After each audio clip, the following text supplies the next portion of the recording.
ஒரு கார்ட்போர்டு எடுத்து அதனுடைய அகலமான சைடில் கிறிஸ்மஸ் கிரிப்புக்கு தேவையான ஃப்ரண்ட் சைடை நம்ம வரைய போகிறோம். அதுக்கு பின்னாடி அதில் இருக்கக்கூடிய மிச்ச 3 பகுதிகள்லையுமே அதுக்கு தேவையான ஜன்னல்களை நம்ம வரைய போகிறோம். இதை வரைஞ்ச பின்னாடி அதை கரெக்டான ஷேப்பில் கட் பண்ணி எடுத்துக்கலாம். சிசர்ஸோ இல்லை தெர்மோகால் கட்டரோ யூஸ் பண்ணி நம்ம இது எல்லாத்தையும் கட் பண்ணி எடுத்த பின்னாடி இதனுடைய பேஸ் கரெக்டாக நிற்கிறதுக்காக இதை ஒன்றா சேர்த்து இந்த மாதிரி செலோ டேப் போட்டு ஒட்டிடலாம். இப்போ மேலே இருக்கக்கூடிய பகுதிகள்லையுமே எவ்வளோ மிச்சம் இருக்கோ அதை எல்லாத்தையுமே செலோ டேப் போட்டு ஒட்டிடலாம். இப்போ கல்லுலேயே செஞ்ச மாதிரி கிரிப்பை நம்ம உருவாக்குறதுக்காக க்ளூ கன் யூஸ் பண்ணிட்டு இருக்கோம்.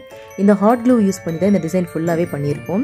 இந்த டிசைன் காயிற வரைக்கும் வெயிட் பண்ணிட்டு அதுக்கு மேலே அக்ரிலிக் பெயிண்ட் யூஸ் பண்ணி நான் கலர் அடிச்சுட்டு இருக்கேன். இதுக்கு ஃபர்ஸ்ட் பிளாக் அடிச்சு அதுக்கு மேலே ஒயிட் கலர் பெயிண்ட் அடிச்சுட்டு இருக்கேன்.